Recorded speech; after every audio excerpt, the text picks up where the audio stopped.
Question 21. Can non-Buddhists practice and attain nirvana?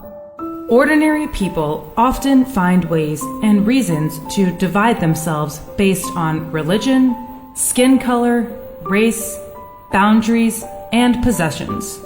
However, enlightened beings do not concern themselves with these distinctions. They only differentiate between those who are virtuous and those who lack virtue.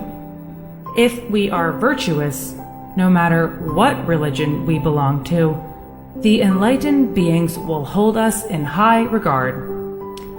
The enlightened ones are pleased when a Buddhist reveres Jesus, and equally pleased when a Christian reveres the Buddha. Truth transcends all boundaries and is not hindered by labels. If a Buddhist practiced incorrectly, they will not achieve any results. Conversely, if a non-Buddhist practiced correctly, they can still achieve enlightenment. Question 22. What is the right way to practice, and what is the wrong way? The path of spiritual practice in Buddhism is an extensive, detailed, and meticulous system of doctrines. It begins with having the right understanding of everything, followed by a challenging practice that progresses from shallow to deep, from small to large, from near to far, requiring practitioners to prepare themselves mentally to follow this path over many lifetimes. If one rushes into practice without fully understanding the principles and the path, they are likely to practice incorrectly. The first step is to gain a precise understanding of the teachings, Dharma, and the path itself.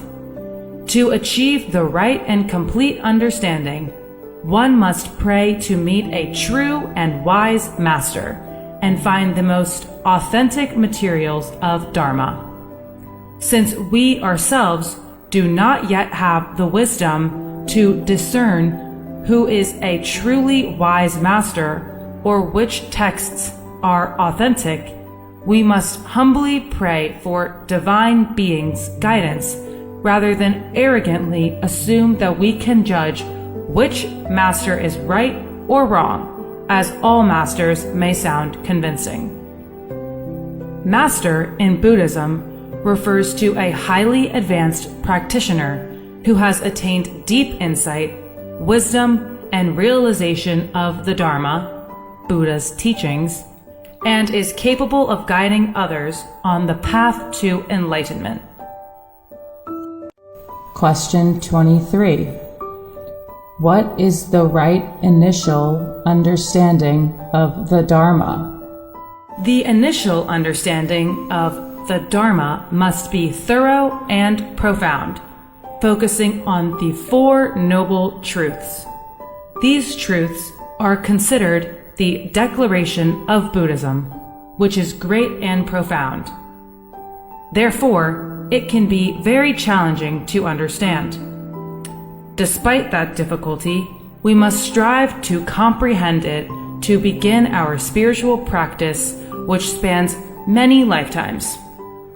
The Four Noble Truths consist of the following: the truth of suffering, dukkha, the truth about the inherent nature of suffering in all beings and life itself, the truth of the cause of suffering, samudaya, the truth about the origins of suffering and what causes suffering that pervades all aspects of life, the truth of the cessation of suffering, nirodha, the truth about nirvana, the state of absolute enlightenment and extraordinary liberation free from suffering and rebirth, which is the ultimate goal of Buddhist practice. The truth of the path leading to the cessation of suffering, magga. The truth about the path to the transcendent nirvana, which includes the Noble Eightfold Path. After meditating in the immovable lotus position for 49 days and nights in the forest of Uruvela, the Buddha attained supreme enlightenment. He then sought out the group of 5 ascetics led by Kondana, who were residing at the Deer Park, Sarnath, near Benares, to join them. There, he delivered his first sermon on the Four Noble Truths, marking the beginning of all Buddhist teachings and representing the fundamental truth of the universe. The truths seen through the Buddha's enlightened wisdom are not easy to understand. However, if we wish to practice correctly, we must grasp these 4 noble truths. Question 24. What is the truth of suffering? Dukkha. The truth of suffering, dukkha, refers to the fact of suffering. The universe is governed by many laws and principles related to physics, chemistry, mathematics, biology, and other fields. However, when it comes to sentient beings, those with consciousness, all inevitably face the harsh fact that all beings suffer in one way or another. We might feel that we are okay and not sense any suffering, much like an ant foraging for food, a fish swimming in the water, or a worm burrowing underground, all seemingly without suffering. This is because we have become accustomed to suffering, accepting it as part of life and enduring it to survive. However, those in the higher realm can see our suffering, just as we see insects and animals struggling to survive and feel compassion for them. Enlightened ones, such as the Arahants, who have achieved absolute liberation, see clearly that all beings struggle and suffer, constantly striving to live, just to eventually die, which seems ultimately meaningless. If someone has a virtuous heart and lives selflessly, serving and caring for others, even though their life is still suffering, it carries more meaning. Conversely, those who live selfishly only add to their suffering. The Buddha summarized suffering into 8 types. The suffering of unfulfilled desires. Beings continually seek but never fully attain their wishes. The suffering of separation from loved ones. We are parted from the people or things we love, since nothing in this world stays together forever. The suffering of encountering the unpleasant. Annoying and hated things follow us persistently. The suffering of birth. Life itself is a difficult journey. The suffering of aging. The decay and decline caused by aging are challenging. The suffering of illness. Physical ailments cause numerous troubles that no one can avoid. The suffering of death. The end of life brings pain, loss, separation, and regret. The suffering of mental disturbance. Mental turmoil is extremely distressing. Occasionally, we may experience success and good luck, making us feel happy. These fleeting joys are the good karmic results of our past virtuous deeds. But when the blessing runs out, suffering returns. Continuously doing good deeds can prevent suffering, but does not eliminate its root cause. Only by practicing the path towards liberation, as taught by the Buddha, can we completely eradicate the root of suffering. Our brains are inherently inclined towards sadness, but due to the merit we have, our brain cells secrete dopamine to mask this sadness. When they stop secreting dopamine, we will fall into inescapable sadness or depression. Our body is naturally inclined to pain, as muscles and joints constantly exert pressure on each other, causing discomfort. Due to our merit, the body's cells secrete endorphins to mask the pain. Without merit, endorphins cease being produced. Then the body becomes filled with pain. The suffering of sentient beings is endless, reflecting the nature of life itself. Question 25. What is the truth of the origin of suffering? Samudaya. The truth of the origin of suffering, samudaya, refers to the causes of suffering. Why are we born into this world and endure so much hardship, conflict, separation, loss, grief, and despair, while joys seem fleeting and temporary? The root cause of all suffering lies in our ignorance, avijja, attachment to the self, ego, craving, anger, deceit, ambition, foolishness, misunderstandings, arrogance, and selfishness. It is because of our faults that we experience suffering. The greatest fault is ignorance. Ignorance leads to ego clinging and craving, trapping us in the endless cycles of birth and rebirth, samsara. Ignorance is difficult to define because ignorance is a profound state of darkness and foolishness that ordinary beings cannot perceive. Only enlightened arahants truly understand what ignorance is upon reaching enlightenment. Suffering is created by two forces: psychological feelings and the pressure of karma. Karma places us in difficult circumstances, and our minds suffer in those circumstances. For example, karma might cause us to have a car accident, leading to loss and disruption, and our minds suffer due to the accident. However, a person with a tranquil and detached mind may experience the same accident with physical pain, but his mind remains free from distress and sorrow.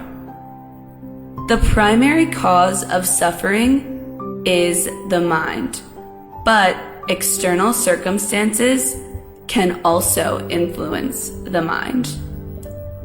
When our minds are filled with ignorance, ego clinging, and desire, we cannot control our emotions when facing difficult situations. When our minds are still dominated by ignorance, ego clinging, desire, and anger, we cannot stop creating negative karma, and its consequences will push us into miserable situations. As long as our minds are filled with ignorance, ego clinging, and desire, the cycle of rebirth continues, forcing us to endure endless suffering.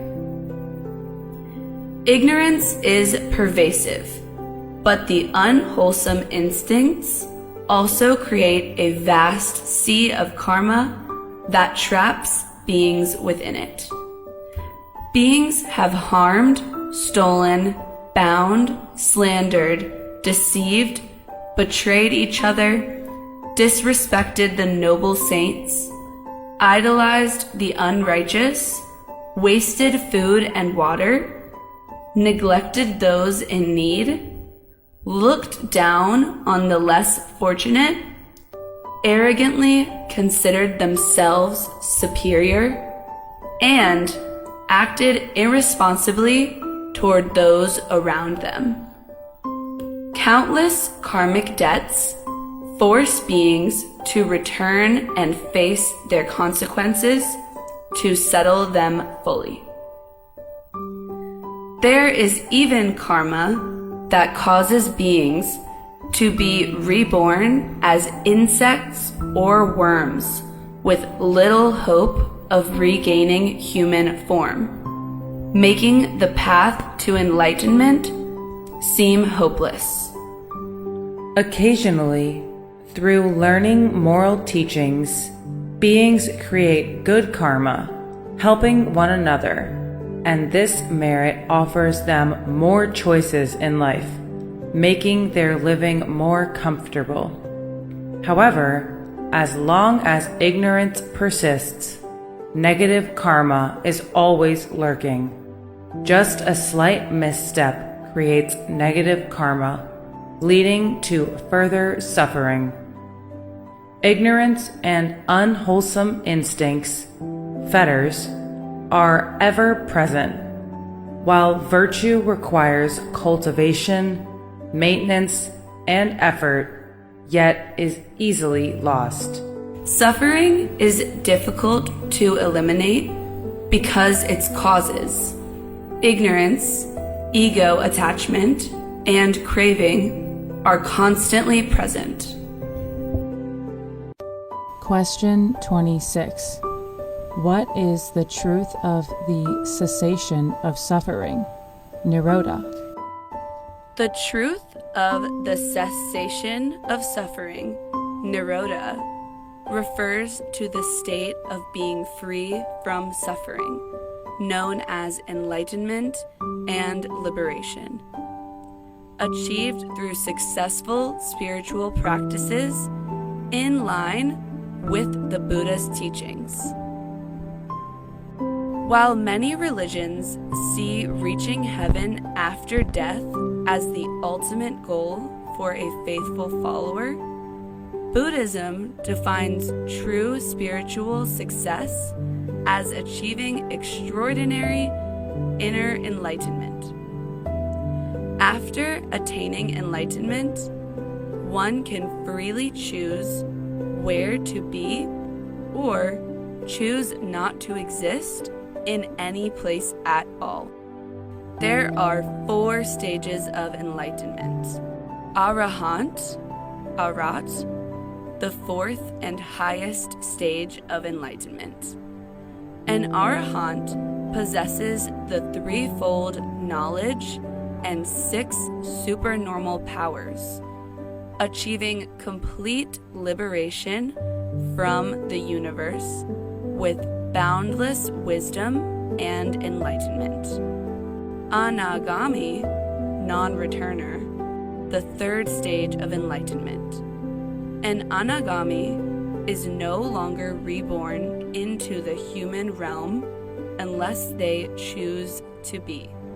They possess great spiritual powers and wisdom, and often reside in the highest heaven of the form realm, Suddhavasa, continuing their practice until they attain arahantship and enter nirvana.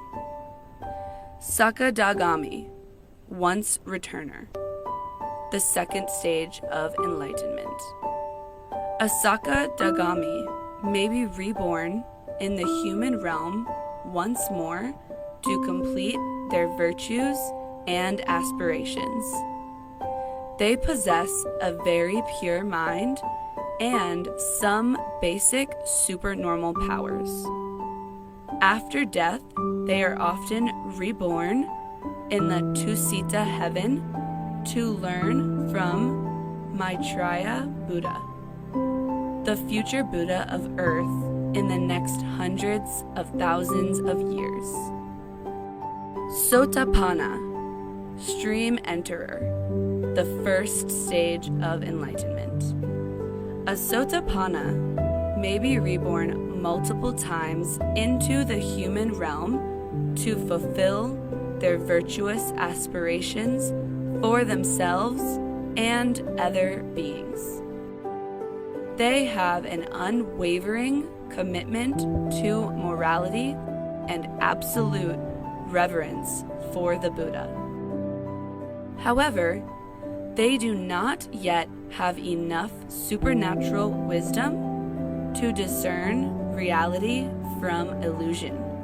So, they still make mistakes and have karma to resolve. A Sotapanna may be reborn in the heavens of desire realm or multiple times in the human realm. They often engage in good deeds, resulting in good connections with beings and easily earning blessings. The threefold knowledge of an arahant includes knowledge of past lives, Pubeni Vasanu Satinana, the ability to see one's countless past lives in great detail and understand one's connections with innumerable other beings. Knowledge of death and rebirth of beings, Dibakaku, the ability to see the rebirth of beings across countless lifetimes, observing their karmic actions and consequences according to the law of karma with clarity and detail.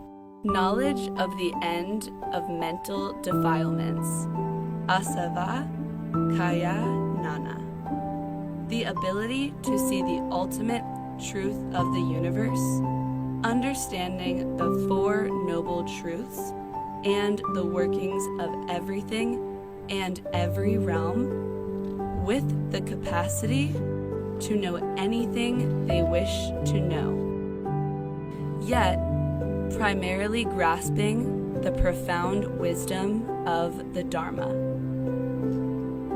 The 6 supernormal powers of an arahant consists of the threefold knowledge and add the following: supernatural power, Iddhivida, the ability to perform supernatural feats such as flying, creating multiple bodies, manipulating the elements, and transforming environments. Telepathy, Setoparya Nana, the ability to know the thoughts of other beings even from a great distance. Clairaudience, Dibasota, the ability to hear sounds of beings from all realms. The realms of heavens can also be considered as part of the cessation of suffering, because they alleviate many sufferings experienced in the human and animal realms. However, true cessation of suffering in Buddhism is only achieved through attaining inner enlightenment. Question 27. Is it true that those who attain sainthood in Buddhism possess supernatural powers as described in theory? Buddhist scriptures document many instances of the Buddha and Arahants demonstrating extraordinary supernatural powers. For instance, there is a story of the Venerable Gavampati using his supernatural power to stop a sudden flash flood from an overflowing river, causing the water to pile up high in the sky. This allowed the monks sleeping on the riverbank to escape to higher ground before Gavampati released the floodwaters to flow normally again. In China, during the Tang Dynasty from 618 to 907 CE, there is a story of Zen master Deng Yinfang. While passing by a battlefield where two armies were fighting fiercely, he flew up into the sky and gestured for them to stop, causing both armies to retreat and cease fighting. In Vietnam, during the Lý Dynasty, from 1009 to 1225 CE, two Zen masters, Minh Tam and Bao Teng, after delivering a sermon, ascended into the air, set themselves aflame, and entered nirvana. There are numerous stories of the supernatural powers of saints in Buddhism, recorded extensively in Buddhist scriptures and historical texts worldwide. Question 28. What is the truth of the path leading to the cessation of suffering? Magga. The truth of the path leading to the cessation of suffering, Magga, refers to the way leading to the end of suffering and the attainment of transcendent nirvana. It can be described as a method, an approach, or a roadmap. The truth of the path is a comprehensive system of practice in Buddhism, vast, perfect, thorough, and detailed, encompassing a long journey from basic to advanced stages. It includes the following 8 components, known as the Noble Eightfold Path. Right comprehension. Understanding Buddhist doctrines for practice correctly is crucial, because misunderstanding or holding wrong views leads to erroneous practices, making practitioners stray from the right path, resulting in wrongdoing and more suffering. However, people with misguided views on cultivation always insist that they are right, making it very difficult for them to change. There are 2 critical aspects of right comprehension in Buddhism: understanding the law of karma and the goal of enlightenment, which is being free from the self-ego. Right consideration.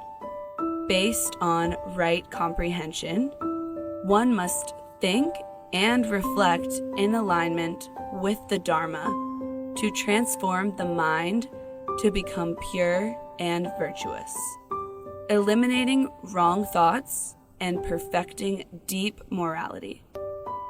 The process of filtering out wrong thoughts is challenging and solitary, as no one else can see our mind to assist us.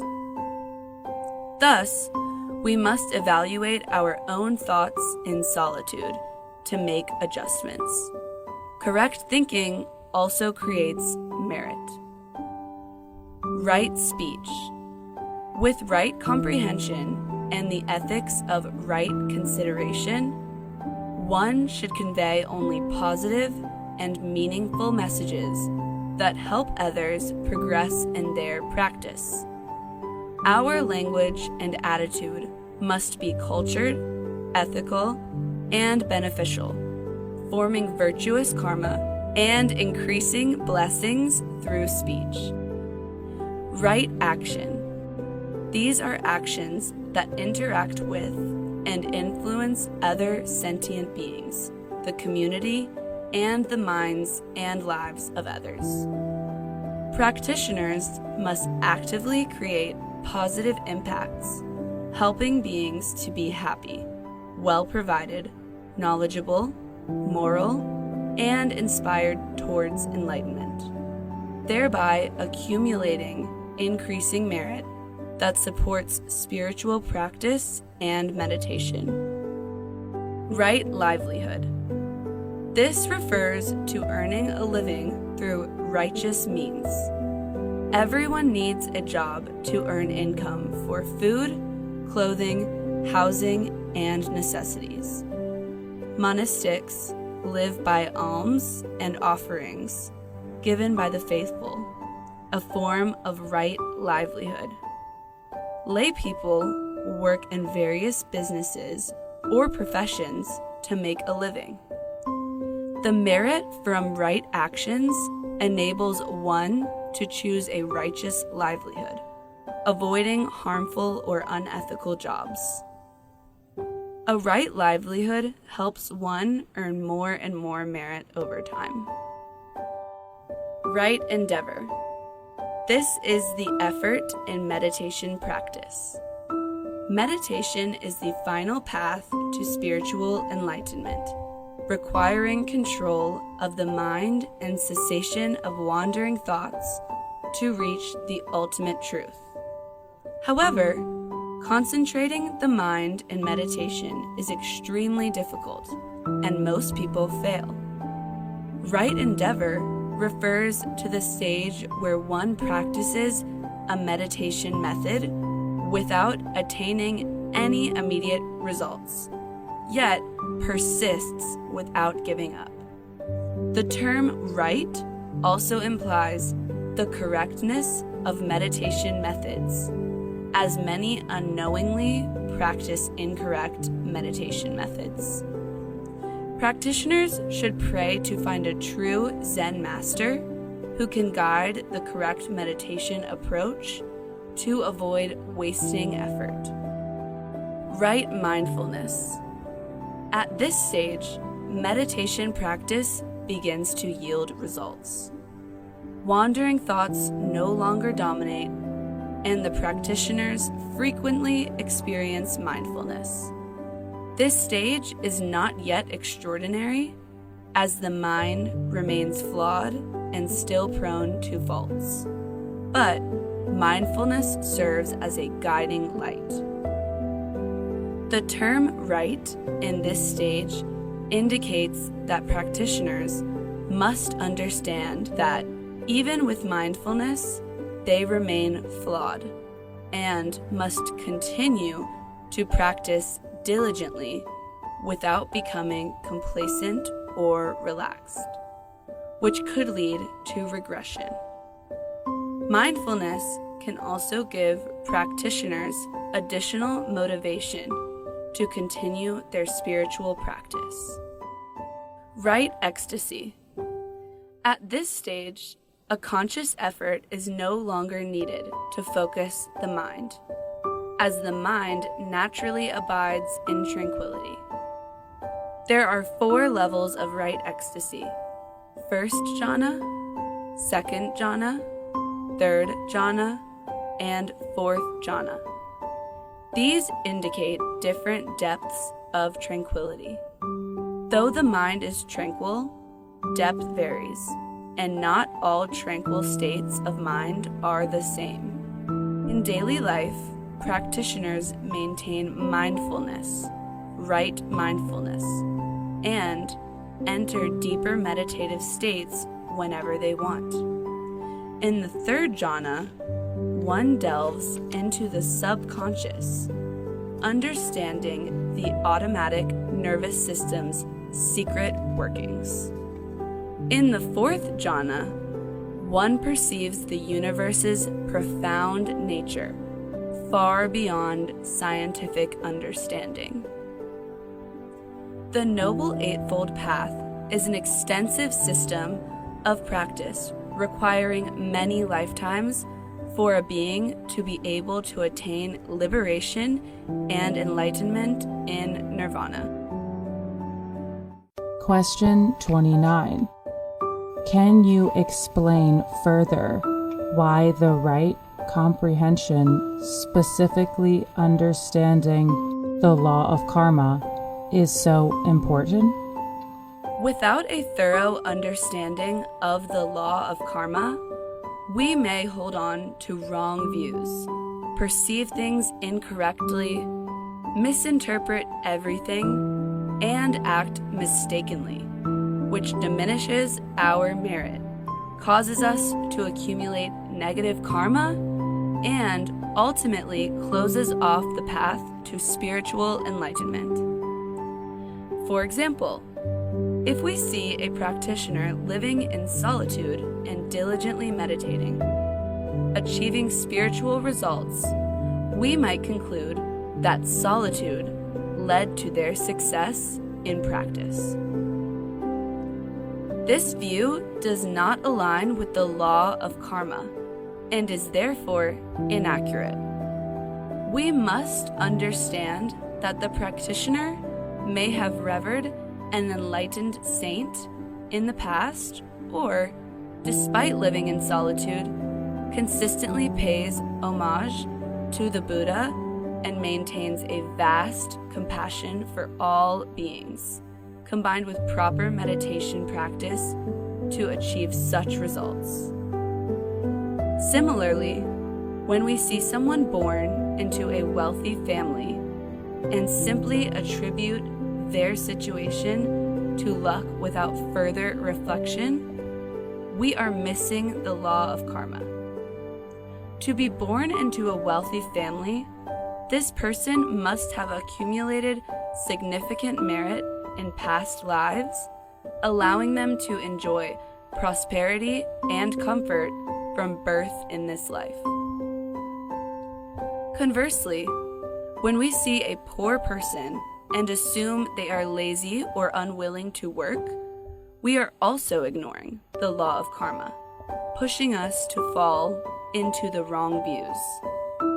Many hardworking people remain impoverished due to a lack of opportunities, assistance, or frequent misfortune. Poverty can result from various karmic causes, not just a single fixed cause. Poverty may result from stinginess, wastefulness, looking down on the poor, improper use of money, or giving to unworthy individuals. Question 30. Is revering deities and praying to them considered right comprehension?